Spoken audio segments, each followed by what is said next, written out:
Oui, merci Madame la Présidente. Oui, comme vient de le dire Monsieur le Conseiller exécutif, c'est une prise d'acte.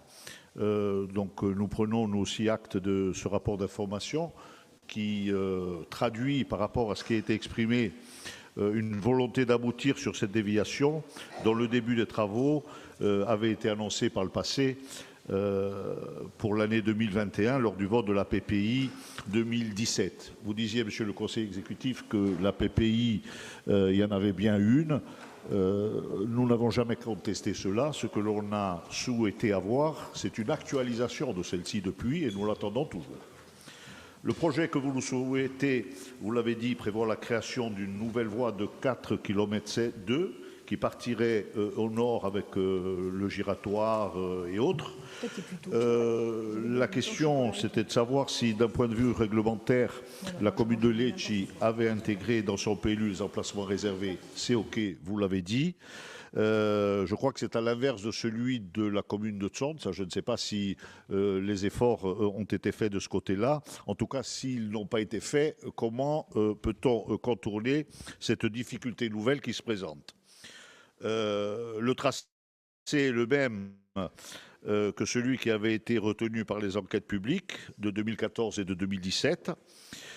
Au niveau du calendrier, les zones compensatoires aux abords du tracé sont à l'étude pour 1 an. Après quoi, je crois, le dossier sera déposé, d'après ce que vous nous disiez, en 2026. L'enquête publique aura lieu en 2017, la DUP en 2028 et les expropriations en 2031. D'un point de vue administratif, donc, il faudrait 6 années.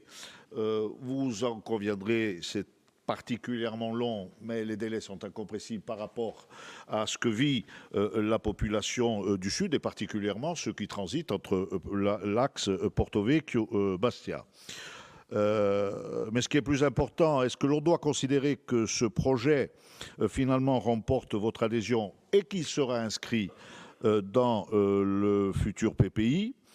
Nous savons tous qu'un rapport d'information n'est pas un engagement, mais un prévisionnel, lui, l'est peut-être davantage.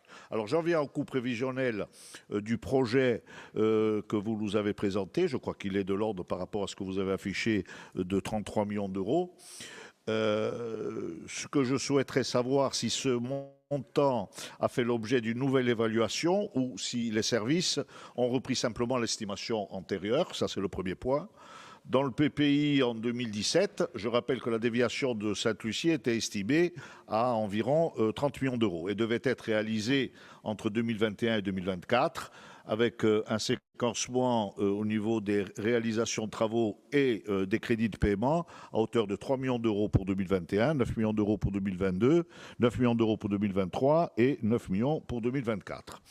Donc le coût étant sensiblement le même, avec une marge d'imprévu au niveau des acquisitions foncières et des compensations, je pense que la question que je pose semble justifiée. On a vu des dossiers, et vous en faisiez état lors de l'énumération et du montant qui était consacré, à l'instant, des travaux routiers en janvier, celui-ci maintenant. Olmeto a appelé un vote, celui-ci non. Je souhaiterais en savoir plus sur la méthode que vous entendez retenir sur ce sujet. Je m'explique. Le PPI qui sera très certainement révisé, en tout cas on l'attend, dans les 6 mois, puisque c'est une promesse, que dis-je, un engagement qui a été pris par le président du Conseil exécutif.